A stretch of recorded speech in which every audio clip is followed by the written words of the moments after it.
Okay, eto na. Princess, no, dahil sa bagong o kaya kabisita pa lamang sa pagpapaunlak ng ating Pangulo sa imbitasyon ng Sultan or King at Prime Minister ng Malaysia, ay isa sa napag-usapan doon sa kanilang meeting ay yung pagpapalakas at pagsuporta ng Malaysia sa samot-saring halal industry services o kaya opportunity, and kasama na dito ang Islamic banking. Kaya naman nagagalak tayo at makakasama natin ang isa sa ating professor na kung saan ay nagtuturo ng Islamic finance, Islamic banking, how you can invest halal in stock market. Yan, ang dami yung mga libro, mamaya papakita natin yan. Kasama natin sa linya ng ating telepono upang mapag-usapan ba natin regarding itong Islamic banking at ano nga ba at gano'n nga ba ito kalaki. Associate Professor ng Ateneo de Davao University, ang aking dating professor din ng Mindanao State University King Faisal Center for Islamic Affairs, si Professor Mansoor Limba, Doctor. Doctor of Philosophy, yes. Hello po, sir. Magandang gabi po. Doc Limba, Princess Habiba po ito. Assalamualaikum. Good evening or good afternoon or good morning sa mga tao na nakikinig sa ibang bansa with different timeline. Alright. Syempre, no, talaga namang worldwide, no, itong mga nakatutok sa atin. Well, anyway, Doc Limba, no, narinig po natin itong napakagandang balita, no, coming from the office of the President, that during the country visit ng ating Pangulo o this, July 25 to July 27 sa may Kuala Lumpur, Malaysia, ay isa sa mga napag-usapan dito ay ang halal industry and Islamic financing. What can you say about it? Nung una nyo pong marinig that our country is also open with this kind of suggestive matters para din sa ating bansa. Actually, for me, that is expected. It is not a surprise on my part. And when we say Islamic finance, when we say halal, actually, we are talking about the same thing, because when we talk about halal business sector or halal industry, they are actually divided into 4 subsectors. One is Islamic finance, and the second is halal food, the third one is Islamic lifestyle, and the fourth is Islamic tourism and hospitality. And that is expected because we in the Philippines, if we try to see the legal precedents that we have as early 1970s, we have already legal foundations as far as Islamic banking is concerned. Ito po ba, Professor, yung Republic Act 11439? If I am not mistaken, yes. Okay. Para lang sa ating mga kabayan na hindi masyado alam o kaya gusto din nila malaman kung ano nga ba itong Islamic financing or Islamic banking, ano po in a layman's term, ano po ang pagkakaiba nito sa conventional banking na alam natin? In order to simplify, we can even consider Islamic banking as ethical banking. So when we say Islamic banking, there are certain principles that we observe. One is the non-practice of usury, what we call as riba in Arabic. Another is we also don't engage in risk, what we call as gharar, and our investment is also asset-based. We cannot just get money just out of our yung tinatawag nila na ang puhunan lang is laway. It should be all those things are to be observed in order to have Islamic financing that we have. Okay, teka lang, balik ka. Ang kaibahan niya to to the conventional banking are the prohibition of those things that we have mentioned. Okay, teka lang. Linawin lang natin yung kamo nga kanina na hindi pwede yung gano'n na kumbaga laway lang ang puhunan. Can you expound a little bit? Kasi marami sa ating mga kababayan, lalong-lalo na yung ating mga kababayan na committee na nagiging broker eh. I think that's one of those who, what you mean, no? Paano po yun? For any investment, for any transaction, the asset should be determined. We cannot deal with speculations wherein you would say that, okay, if you give this one and then there definitely you will have 500 tomorrow or next week. I see. So speculation is there. Okay, even if there is a commodity and still you do not know how much share would you have if you that deliver that, being a broker, yun yung haram na kumbaga ay hindi defined yung kita mo per product, ganon? Ganon po ba? Another feature, yes. Another feature of Islamic finance is what we call as profit and loss sharing. Isa sa mga feature ng conventional na banking is, for example, if you borrow money from the bank, si bangko definitely alam na natin kung magkano yung makukuha niya. As for you na naghiram ng pera, there is a chance na yes, may chance nga na mas kikita ka kaysa doon sa kukunin ni bangko sa'yo, pero ang mangyayari dyan, there is also another chance na talagang hindi ka kikita dahil doon sa paggamit mo ng pera. So in that case, meaning in the conventional banking, ang kikita lang ay si bangko. Okay. The borrower there is a tendency for the borrower to lose. Okay. But in the case of Islamic banking, profit and loss sharing, that is one of the core features that we have. Okay. Mabalik tayo doon sa Islamic finance, Prof, no? What do you think is the potential and challenges ng Islamic finance dito sa ating bansa?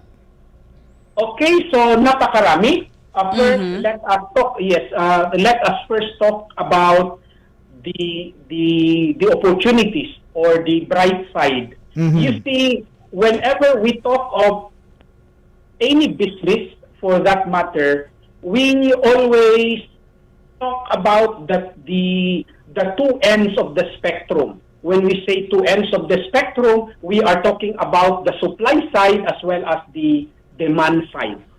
And when sa usaping Islamic finance, and when I say Islamic finance, I would even consider the whole halal business sector for that matter. So on the supply side, for example, we have pro-halal government regulations that we have. We have Republic Acts dealing with the halal as well as the Islamic finance, and also increase awareness on Islamic economy among policymakers, and not only policymakers, also economic actors, the big businesses. And also we can also observe the interest of global brands on halal. For example, talking about halal in the Philippines, makikita natin yung mga malalaking brands ang nauna pa. Let's say, for example, Magnolia, you see? Okay. So that is something for a Muslim, for a local Muslim, that could be a surprise. That is as far as the supply side is concerned. As to the demand side, you see, especially as we have experienced during the almost 3 years of the lockdown because of the pandemic, the increased digital connectivity that we have. We realize that we can engage in buying and selling just by using the digital connectivity that we have. Okay. All right. Then you also add to that the growing interest on halal in niche markets, from finance to tourism. Okay. Princess? Another Ay, meron pa. is more adherence to sustainability. When we say sustainability here, we are referring to consciousness of people in preserving life as well as the environment. Especially this one is very related to, let's say, food.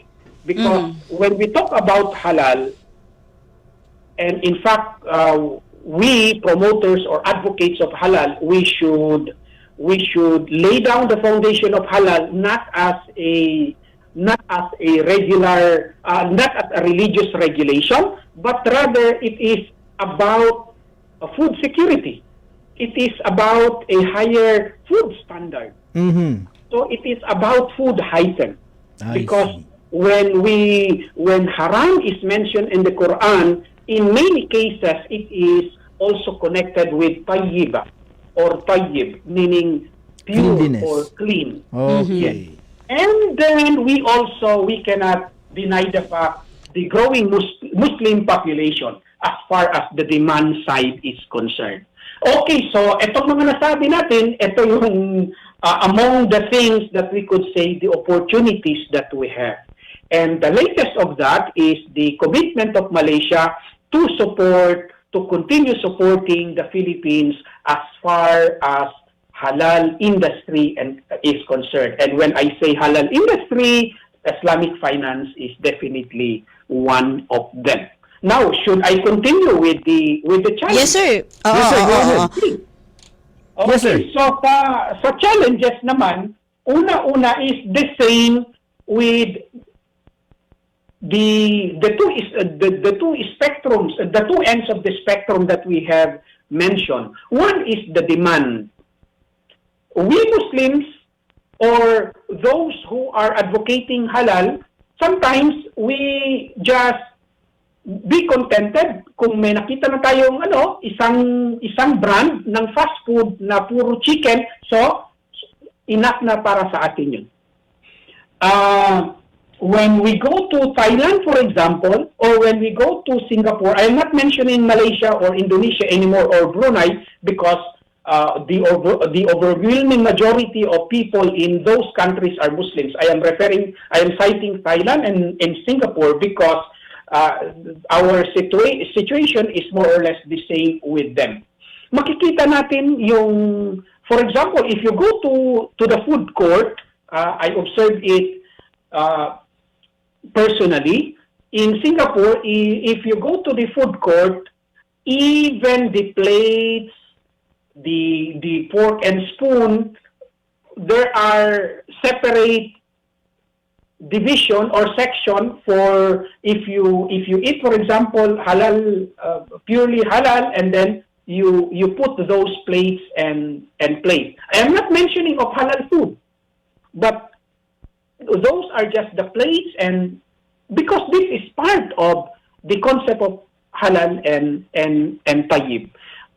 My point here is that there is still a low demand as far as the local advocates of both Islamic finance and halal. Okay. So yan yung challenge. Always sinasabi natin na bakit si gobyerno is walang ganito? Bakit si etong malaking mall na ito is walang ganito? Because we don't demand. Yes. Pero sir, Demand. Pero we cannot say that because they are not Muslims they don't care. I am telling the people, I am telling anyone that I have conversation with as far as this topic is concerned, that you see in business is also a religion.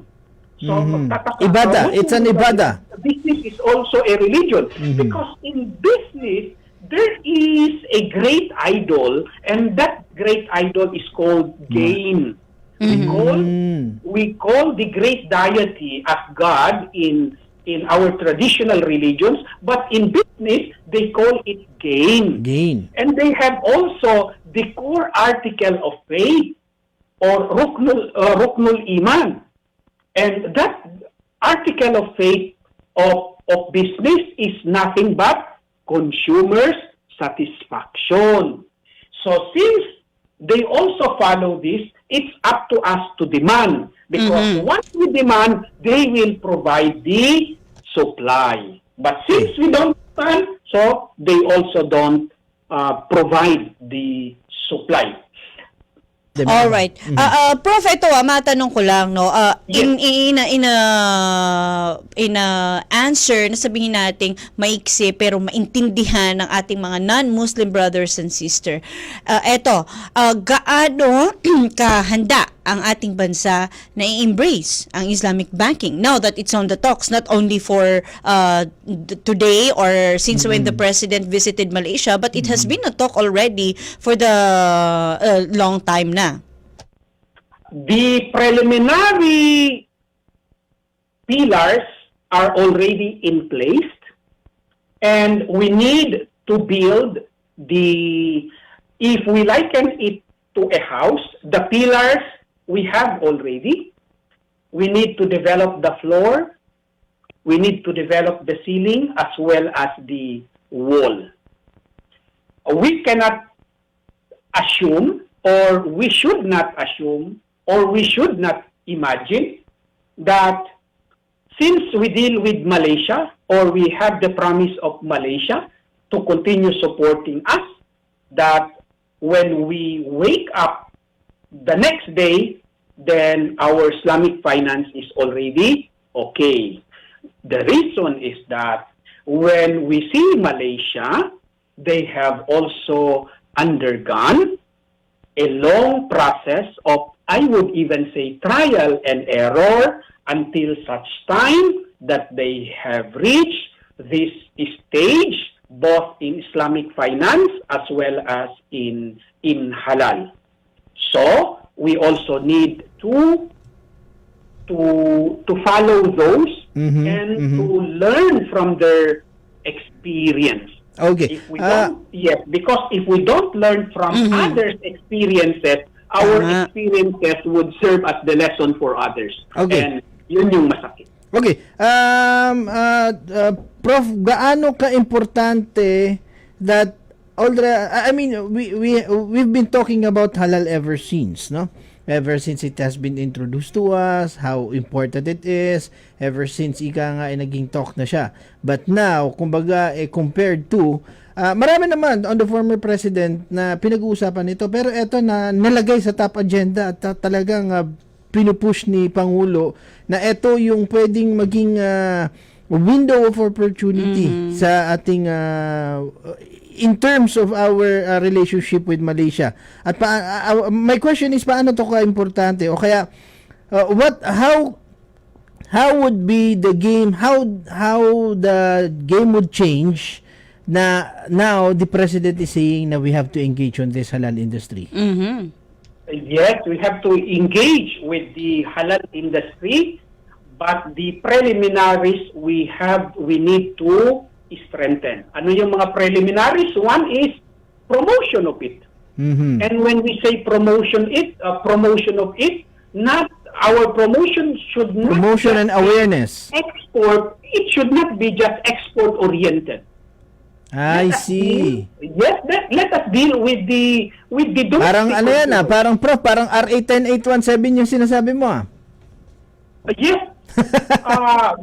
Actually, patutungo dyan patutungo dyan. Oo nga When we say halal industry and promotion, you just try to check Singapore and Thailand. Okay. Is there halal industry just focused on the export?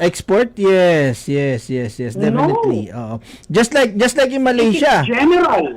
Just like in Malaysia, when you talk about halal industry, even insurance is covered with the halal insurance, as we talk about yung etong takaful. In which we are the Islamic bond or okay. Yung mudarraba, maharaba, yung mga ganun na konsepto na kumbaga dapat makasanayan na, no. Anyways, Prof, eto Princess, do you have any last questions with Prof? Ako, okay na ako. Okay. Anyways, with that all being said po, no, Professor, and I parang while I was listening to you, parang bumalik ako sa ating mga classrooms sa King Faisal Center. Naalala ko nung nung nagtuturo si Professor Limba sa amin ng international law. Well, anyways, gumawa po kayo ng libro, The Covenant in the Quran, and so as to how to Sharia-compliantly invest in the Philippine Stock Exchange. Can you give us a little talking points dito po sa sa libro ninyo na ginawa nyo? Okay. So, I have just finished almost 2 months of Sharia training here in Manila. And it is very interesting that one of my lawyer classmates asked if there is any gain when a person would engage in Islamic finance. Okay. So I was surprised, and at the same time, it's also a realization on my part. The point here is that, you see, when we talk about Islamic finance, the first impression is that hindi ka dyan kikita the same amount. Okay. So that is a common impression actually. That is a common impression even among Muslims, that when you engage in Islamic finance, then hindi ka kikita. Where in fact, it is not. Napakaraming mga platforms, napakaraming mga modes. So one of that is when you invest in the stock market. And the good news is that our Philippine stock market, merong nag-open sila ng program na Sharia compliant. Yes. Na Sharia compliant. So ang purpose natin doon sa libro, the complete title of the book is How to Sharia-compliantly Invest in the Philippine Stock Market. Pinapakita natin yung copy ng libro. Beginner's step-by-step guide. The key phrase there is the second, yung sa subtitle. Beginner's step-by-step guide. Kasi una-una, ang gusto nating malaman dyan or iparating sa libro is, merong paraan. Una-una is ano ang Islamic finance. So we discussed there one mode that is mudaraba. Yes, mudaraba. Because that one, mudaraba is one mode of Islamic finance wherein one party provides the capital. He is called the Rabbul Mal, meaning the owner of the wealth or the owner of the... Kumbaga, kapitalista. Yes, siya yung owner ng asset. And then the other one is the mudarib. Mudarib is the one owning the expertise. The industrial partner. Yes. So ang ano dyan is profit and loss sharing din. So yan yung ginamit once na you invest in the Sharia compliant Sharia compliant stock market at saka yung mga specific companies na Sharia compliant. The second goal that we have is that after malaman natin, ano yung second na kinatatakutan natin? Paano? Kasi ang impression natin sa stock market is yung usually nakikita natin sa sinihan na pag nagbulusok yung graph, yung kahit na kalbo is kakamot ng yung buhok niya. So ang impression natin is when we talk about stock is siya, kumbaga napaka-risky. So yun yung tinarget natin is ipinaalam natin na yung nakikita natin that is trading. Pwede naman tayo mag-invest. When we say invest here, I am talking about long-term na investing. So yan yung dalawang goal na gusto nating ipaabot sa libro na yan. Actually nabasa ko po yung yung article regarding PS the Philippine Stock Exchange having if I'm not mistaken 8 accounts for Sharia where Muslims can invest, no, at nakita ko din yun. Philippine Stock Market. Oo, tama, tama. Ayun, napakabigat, napakalaki. Which is, alam mo, Prof, no, ito nga kami ni Nords, na pinag-uusapan namin to as much as possible, itong Islamic banking, halal industry, kasi sabi namin, sino ba naman na mag-uusap dito? Syempre, for sure, hindi ang pag-uusapan sa mga malalaking istasyon for their show, kasi in the first place, hindi naman nila relihiyon ng Islam. Yes. Pangalawa, bakit nila ipopromote kung mayroon nang nakatayo dyan na bangko, kung may nakatayo na dyan na iba't ibang mga food product industry. Whereas tayo talaga no, in the Muslim side, we have to push for this because we have communities, and these communities are not just small but bigger, wider Muslim communities. At sabi nga natin, no, mas dumadami pa tayo ngayon. That's why thank you so much Prof for giving us time para mabigyan tayo ng mas detalyado pa ng mga points on Islamic banking. But I want to get the reaction of Professor on the loan monopoly of Amana Bank. Ano po ang tingin ninyo? Despite of us, we're talking about Islamic banking, but despite of the existence of Amana Bank, tila bagate ka. Parang as you were saying kanina, it's all about the demand and all about the supply.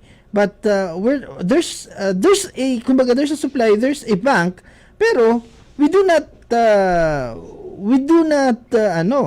practice ika nga na dito tayo sa Amana. Most of our Muslim brothers and sisters doesn't, because sabi nila because of the services teka mahina, I cannot the services is not that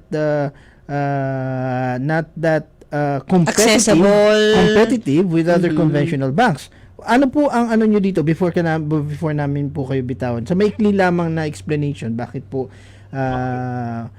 despite of having this Amana around, hindi pa rin po tayo nagpupush on the idea that tulong tayo dito sa Amana.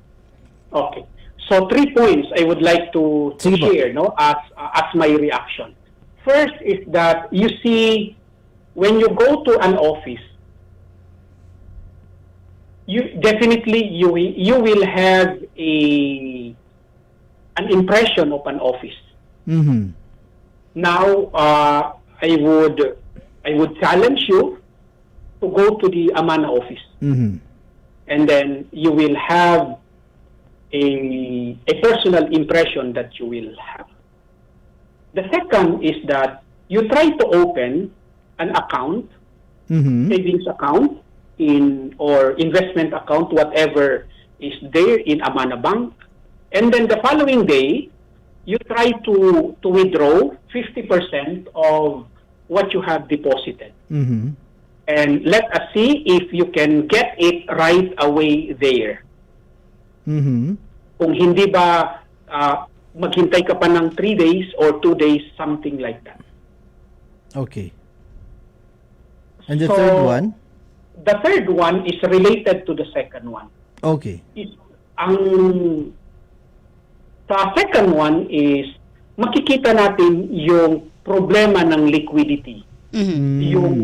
Yung kakulangan ng investment na nandyan sa Amana Bank. So we need to help it. The third one is siguro shout out na lang sa regional government na meron tayo. I see, okay. Okay, na kahit na you look at land bank, di ba land bank? Yes, land bank is not a commercial bank. Ang 40s is nandyan. Yes. Lahat ng agencies ng government is nandyan. I think if we will only, kahit na hindi na mag-invest, kahit na gagamitin na lang, and then napakalaking tulong na sa ating vehicle in Islamic finance, which is called Al-Amana Bank now. Okay. Prof, konting message na lang with regards dito sa plano ng gobyerno on the Islamic banking. I-promote sa ating bansa. Also talking about halal, it should not be a whole government approach. It should be a whole of nation approach.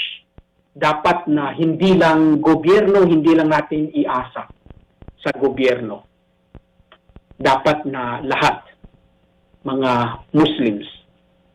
I have not done it yet, and definitely I will do it as a way of setting example for me to open an account in the Islamic Bank. So, yun lang po. I Alright. think on my end, meron na ako, and I think Princess din, meron na din, no? Yes, Hindi yes, Amana of Bank. course. This way of support also. Oo, sabi nga natin, saan ba magsisimula? Kundi tayo, Sa atin. Yes, no? tama Ng yung mga sabi ni- Muslim community natin. Yes, Dapat tama yung i-support sabi ni talaga Prof. natin ng amana with that. Okay. Thank you so much ang ating butihing professor from Ateneo de Davao University, Associate Professor Mansoor Limba. Thank you so much, Doc. Mabuhay po kayo. Assalamualaikum. Waalaikumsalam. Okay. Salaam Radio sa Radyo Pilipinas 738 AM. Echo tayo ngayon. Oo. Anyways, okay. May ghost ba sa tabi? At nag-i-echo tayo. But anyway, thank you so much, Prof, ha, sa ibinigay po na oras sa atin Okay na dito sold na sa ako dun. yes, in Salaam Radio. Uy, napakahaba, napakadetalyado. I hope yung mga kababayan natin, ha, na may nakuha, or please you can replay later, no?